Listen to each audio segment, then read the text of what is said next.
स्वागत है आपका अदाई व्लॉग्स में। हम चर्चा करते हैं मानसिक स्वास्थ्य के बारे में। हमने पिछले एपिसोड में बात करी थी सुसाइड प्रिवेंशन के बारे में।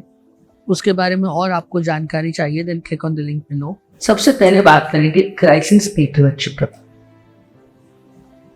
सुसाइड अटेम्प्ट के पहले जो एक एक्सपीरियंस हो रहा है वो एक क्राइसिस।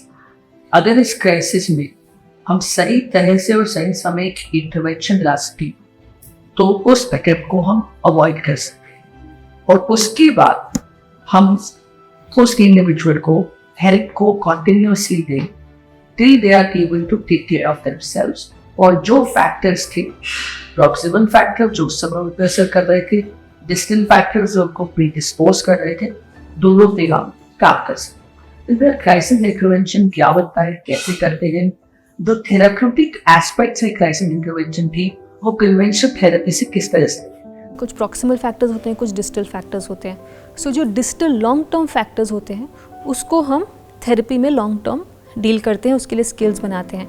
लेकिन क्राइसिस इंटरवेंशन होता है इन द मोमेंट, जब किसी को बहुत ज़्यादा डिस्ट्रेस फील हो रहा है, लग रहा है जैसे ऐसा कदम उठा सकते हैं, उस टाइम पे उनको किस तरीके से सपोर्ट किया जाए। ये फ्रेंड्स, कोवर्कर्स, फैमिली द्वारा हो सकता है, कम्युनिटी इंटरवेंशन हो सकती है, हेल्पलाइंस के द्वारा ये इंटरवेंशन भी हो सकती है।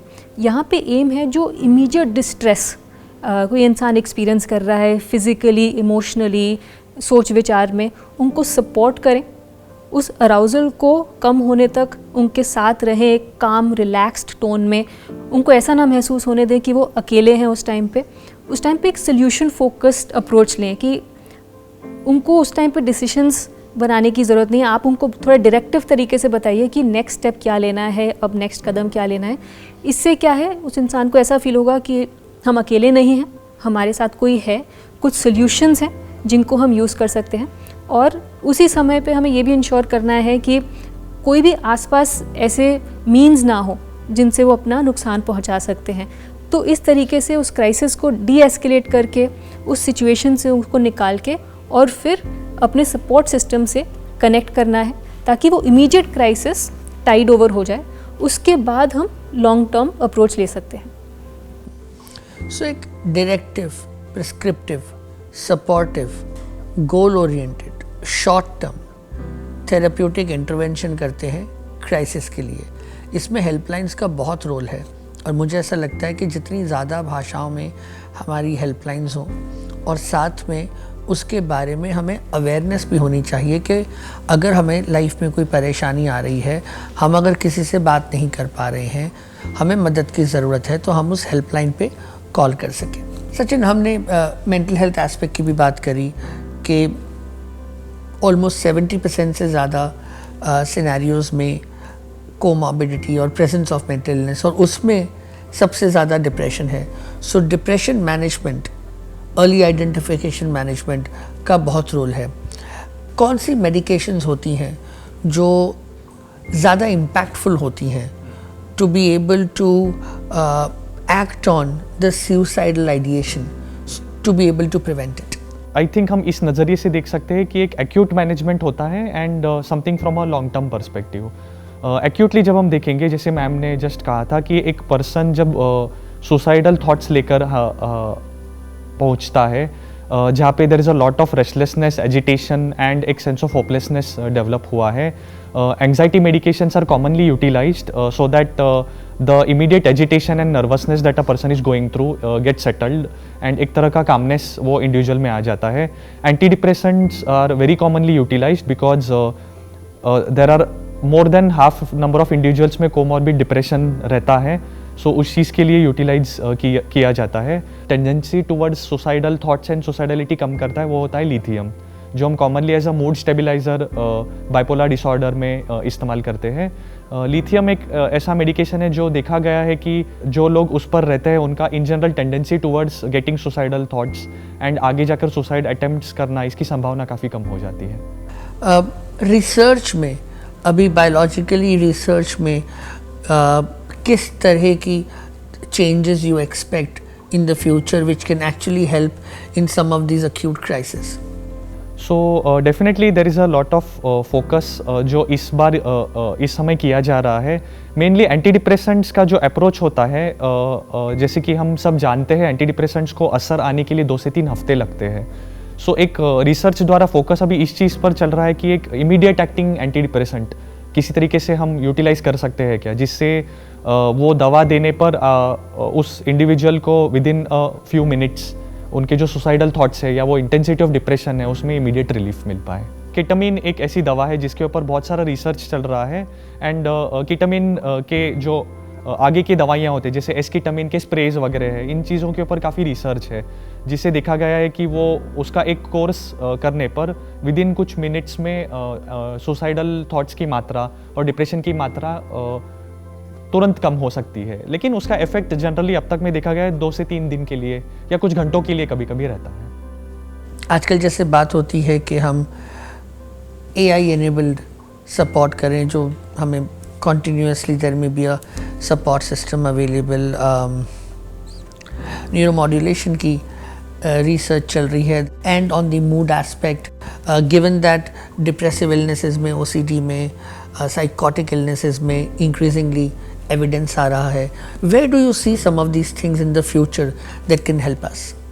सो AI इज़ डेफिनेटली समथिंग जो आगे जाकर एक गेम चेंजर होगा, क्योंकि हम किसी भी पर्सपेक्टिव से मेडिकल हेल्प के बारे में बात करते हैं, particularly from an Indian perspective एक shortage of doctors and lack of easy accessibility to health care facilities होता है. सो AI द्वारा ट्रेंड चैटबॉट्स होते हैं, वर्चुअल थेरेपिस्ट्स होते हैं, इसका उपयोग करके हम क्राइसिस इंटरवेंशन में या फिर first aid related suicide help दे सकते हैं. सो ऐसे ऐप्स द्वारा लोगों को इमीडिएट रिलीफ के लिए और else to guide them towards someone who will be able to help them tackle more serious concerns. Definitely future में इसका इस्तेमाल काफ़ी किया जाएगा. उसके अलावा there is always a research for different means जिससे हम लोगों को हेल्प कर सकते हैं. सो जिस तरीके से आपने बताया neuromodulation using techniques such as RTMS या रिपीटेटिव ट्रांसक्रेनियल मैग्नेटिक स्टिमुलेशन, तरह तरह के ऐसे नए मॉडलिटीज़ और एडवांसमेंट्स है जिसके द्वारा हम साइकेट्रिक डिसऑर्डर्स पर्टिकुलरली जैसे डिप्रेशन मानो या साइकोसिस मानो, बाइपोलर डिसऑर्डर मानो, जिनको हम ट्रीट करने के लिए नए टेक्निक्स का इस्तेमाल कर सकते हैं जिससे मेडिकेशन से रिलेटेड यूजुअल साइड इफ़ेक्ट्स नहीं होंगे. दिव्या, हमने अभी बात करी मेडिकल एस्पेक्ट की, हमने नॉन मेडिकल की भी बात करी है, पर 2 एस्पेक्ट मुझे लगता है आज के ज़माने की जिसकी हमें चर्चा करनी ज़रूरी है. एक social media related body shaming. मुझे लगता है कि युवाओं पे और युवाओं के सुसाइड अटेम्प्ट ग्लोबली एडल्ट्स के मुकाबले बड़े हैं, जिसके बारे में हमें सोचना बहुत ज़रूरी है. क्योंकि यहाँ पे ये हो रहा है कि हम जो स्किल्स हमें उन्हें देनी चाहिए वो हम दे नहीं रहे हैं. स्ट्रेसेस जो उनके कंट्रोल में नहीं है वो हम एक तरह से वेक्टर्स की तरह उन पे डार्ट्स की तरह फेंके जा रहे हैं. सो ये एक बहुत अनफेयर सिचुएशन है. पर उसको और स्पेसिफिक करें तो बॉडी शेमिंग एस्पेक्ट जो सोशल मीडिया में हो रहा है, और हमारे पास आते हैं यंग पीपल जिनको सिग्निफिकेंट सेल्फ एस्टीम कंसर्न्स होती हैं, सिग्निफिकेंट लो सेल्फ इमेज होती है और सुसाइडल थॉट्स भी आ रहे होते हैं. और दूसरा एलिमेंट इज़ अराउंड बुलिंग, चाहे वो बुलिंग स्कूल में हो रही हो, चाहे वो बुलिंग साइबर बुलिंग हो रही हो, ट्रोलिंग हो रही हो, और इन दोनों का भी impact and correlation with suicide is something that we need to understand. So इसके बारे में बताइए, what can be done and also help us understand what goes in the mind when a person goes through something like this. So bullying के बारे में ना हमें इसको बहुत ही टेकन फॉर ग्रांटेड कर दिया है कि स्कूल में बच्चे जाते हैं तो बुलिंग तो होगी ही होगी. ये नहीं रियलाइज़ करते हैं कि आगे चल के जो मेंटल हेल्थ डिसऑर्डर्स बनते हैं उसमें bullying is probably the greatest risk factor. अगर आप बुली हुए हैं स्कूल में तो चांस वो डेवलप होने का ज़्यादा होता है. और ये बात WHO की 2022 रिपोर्ट में आई है that bullying is one of the most significant factors of mental elements in the adult life. बिल्कुल. सो इसलिए we need a no tolerance policy towards bullying. Schools को बुलिंग की तरफ काम करने की ज़रूरत है.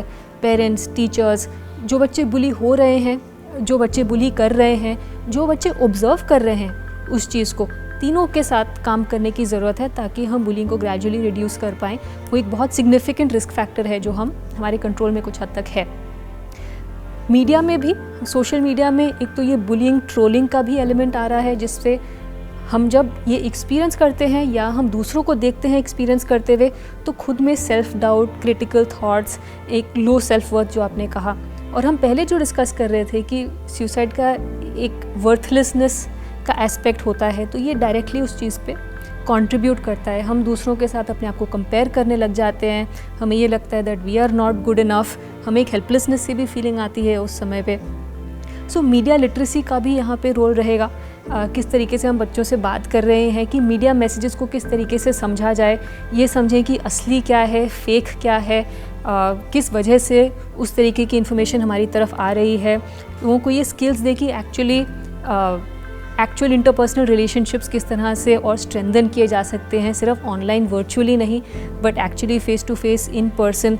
उससे वो लोनलीनेस वाला एस्पेक्ट भी जो अभी बढ़ता जा रहा है despite all this new age media, उसको भी हम कम कर सकें। तो डेफिनेटली ऑल ऑफ दिस जैसे आपने कहा वेक्टर्स हैं, वो इम्पैक्ट कर रहे हैं, हम इनको टेकन फॉर ग्रांटेड कर रहे हैं and something we need to deal with. हम जो भी इस कॉन्वर्जेसन को सुन रहे हैं, हमें ये समझना है कि हम सब इक्वल स्टेक होल्डर्स हैं। सुसाइड प्रिवेंशन एक रियलिटी है। सुसाइड प्रिवेंशन सिर्फ डॉक्टर्स, साइकोलॉजिस्ट इनसे नहीं होगा। सुसाइड प्रिवेंशन सिर्फ एक मेंटल हेल्थ एस्पेक्ट नहीं है। हाँ, ये ज़रूर है कि early identification, intervention of mental health conditions, खास करके डिप्रेशन, सुसाइड प्रिवेंशन पे बहुत सिग्निफिकेंट रोल है। At the same time schools, colleges, work place, इसमें हम किस तरह से स्किल बिल्डिंग करें, सपोर्ट सिस्टम करें, अर्ली आइडेंटिफिकेशन करें, साइकोलॉजिकल फर्स्ट एड दें, हेल्पलाइंस हमारी सोसाइटी में हो, और हम robust financial security, social security का मैकेनिज्म करें कि जब कोई स्ट्रगल कर रहे हो तो उन्हें और उनके परिवार को सही समय पे हेल्प मिल सके। Suicide prevention is a reality. Suicide prevention हमारा गोल होना चाहिए। सुसाइड प्रिवेंशन के लिए हम सब इक्वल स्टेक होल्डर्स हैं। आप सुन रहे हैं अदायु लॉग्स।